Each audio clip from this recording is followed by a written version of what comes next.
तुकाराम मुंडे हा असा हा व्यक्ती आहे का ज्यांनी या महाराष्ट्राच्या इतिहासामध्ये त्याच्या 20 वर्षात 24 बदल्या झालाय, कुठेही तो टिकत नाही। आणि एका अधिकाऱ्याने प्रामाणिकपणा दाखवला असेल तर त्या अधिकाऱ्यावर दोष न देता ज्यांनी काही त्यांना धमकी दिली हे अजिबात सहन करू शकत नाही। सभागृहाने आणि माननीय मुख्यमंत्र्यांनाही विनंती आहे।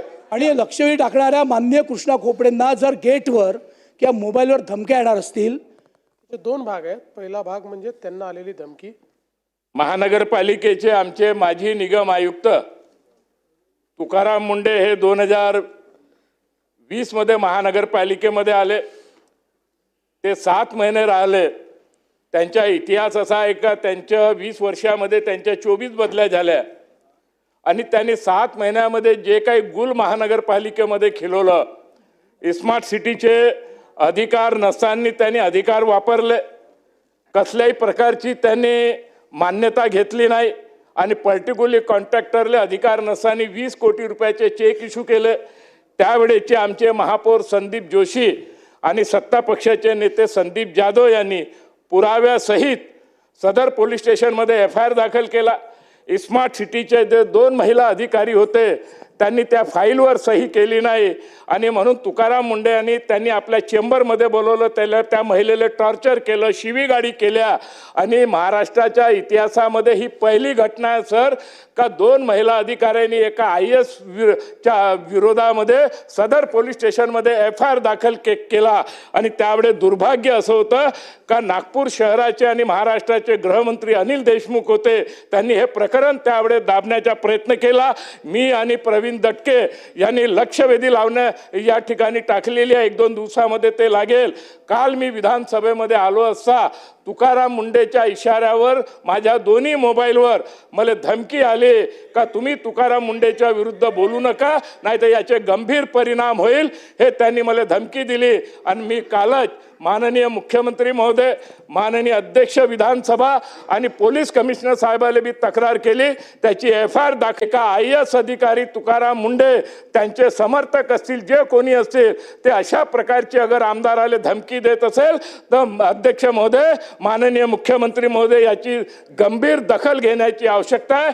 या संदर्भात निवेदन घेण्याची आवश्यकता आहे आणि आम्हाला संरक्षण देण्याची आवश्यकता आहे। कारण तुकाराम मुंडे हा असा व्यक्ती आहे का ज्यांनी या महाराष्ट्राच्या इतिहासामध्ये त्याच्या 20 वर्षात 24 बदल्या झालाय, कुठेही तो टिकत नाही। आणि म्हणून जे काही आम्ही मांडणार आहोत ते लक्षवेधीच्या माध्यमातून मांडोल, परंतु याच्यावर आपण तत्काळ कारवाई करावी आणि याची गंभीर नोंद घ्यावी आणि आम्हाला संरक्षण द्यावं, अशा प्रकारची माननीय मुख्यमंत्री महोदय आपल्याला विनंती आहे।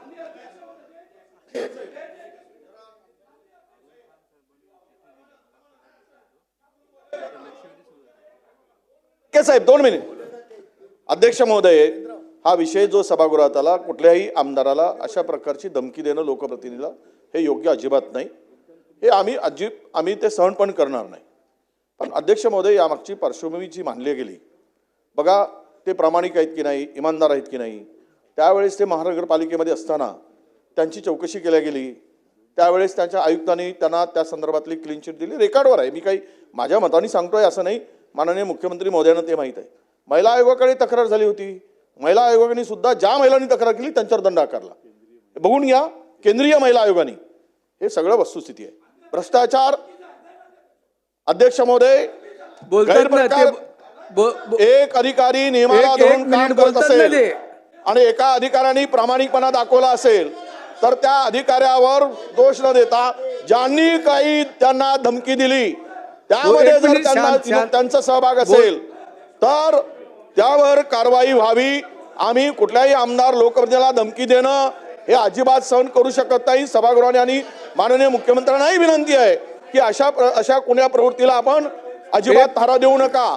परंतु यातील वस्तुस्थिती, यातील सत्यता, गेली 24 बदल्यात आल्यानंतर त्यांच्यावर जे काही आरोप झालेत, आपल्या कुणाच्या स्वार्थासाठी ते आरोप केले गेले असतील, त्या संदर्भात जर रिपोर्ट आला असेल, तत्कालीन आयुक्तांनी केलेली चौकशी, केंद्रीय महिला आयोगाने केलेली चौकशी, या सर्व चौकशीमध्ये तुकाराम मुंडे दोषी नाहीत हे सिद्ध झालेलं आहे। माननीय मुख्यमंत्र्यांना विनंती आहे की सत्य परिस्थिती असेल, काही चूक असेल तर कारवाई निश्चितपणे करावी, परंतु निर्दोष असेल तर कुठल्याही दबावामध्ये ही कारवाई होऊ नये अशी माझी विनंती आहे।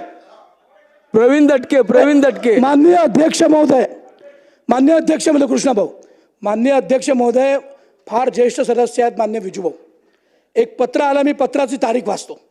20 ऑक्टोबर 2025, सही आहे धनंजय भागवत, कक्ष अधिकारी महाराष्ट्र शासन. पत्र काय मी वाचतो, 2च ओळीच आहे.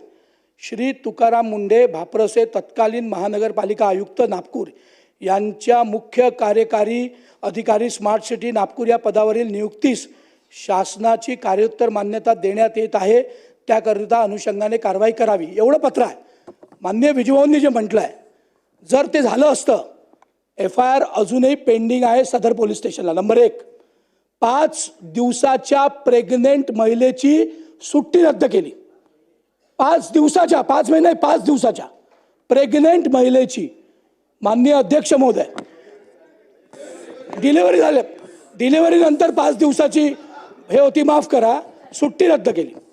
दुसऱ्या एका महिलेनी यांनी म्हटलं त्या नसतीवर सही नाही केली म्हणून त्यांना विचित्र शब्दाचा प्रयोग झाला, त्याची महिला आयोगाकडे तक्रार झाली. महिला आयोगाकडे अजूनही हिअरिंग पेंडिंग आहे. माननीय अध्यक्ष महोदय, हे पत्र आल्यानंतर आम्ही लक्षवेधी टाकली, आमचा अधिकार आहे. आणि लक्षवेधी टाकणाऱ्या माननीय कृष्णा खोपडेंना जर गेटवर किंवा मोबाईलवर धमक्या येणार असतील, तर तो अधिकारी किती प्रामाणिक आहे काय हा चौकशीचा विषय आहे. आम्ही काही न्यायाधीश नाही. पण अशा पद्धतीने जर अधिकारी वागत असतील तर ही योग्य भूमिका नाही. आणि कृष्णा खोपडे 4 टर्मचे आमदार आहेत आणि सभागृहाचा काही मी सदस्य म्हणून मी न्यायाधीश नाही, पण एका तरुण मुलीला, एका तरुण तिथल्या कर्मचाऱ्याला, महिलेला एक महाराष्ट्र बँकेच्या 20 कोटीच्या चेकवर अधिकार नसताना सही केली आहे आणि ते प्रूव्ह झालं आहे. म्हणून असं पत्र काढावं लागलं, म्हणून हे पत्र आलं आहे. म्हणून माझी विनंती आहे की शासनाने या बाबतीत निवेदन करावं आणि असं जर चुकीचा गैरप्रभार, अशा धमक्या येणार असतील तर तात्काळ कारवाई करावी. ठीक आहे. आता दिली नसेल आणि त्याच्यामुळे विजय भाऊनी त्याचे जे काही तडफदारी या ठिकाणी केली आहे, सर, तो प्रामाणिक अगर अधिकारी राहिला असा तर त्याचे 20 वर्षात 24 बदल्या झाल्याच नसत्या. नंबर 1, त्यांनी महानगरपालिकेमध्ये का गुण खिलवला हे आम्ही, मला वाटतं आपण या विषयावरती बरीचशी चर्चा केली आहे. हे आम्ही बोलणार. सन्माननीय मुख्यमंत्र्यांना बोलू द्या आता. बसा बसा बसा बसा. नाही, सन्मान्य खोपडे साहेबांनी जो विषय या ठिकाणी मांडलेला आहे त्याचे 2 भाग आहेत. पहिला भाग म्हणजे त्यांना आलेली धमकी, हा अतिशय गंभीर भाग आहे. या सभागृहामध्ये कोणी एखादा प्रश्न उचलत असताना तो उचलू नये म्हणून धमकी येणं हा विशेष अधिकाराचाही भंग आहे आणि या सभागृहाच्या अधिकारावर तो अधिक्षेप आहे. त्याची गांभीर्याने दखल घेण्यात येईल.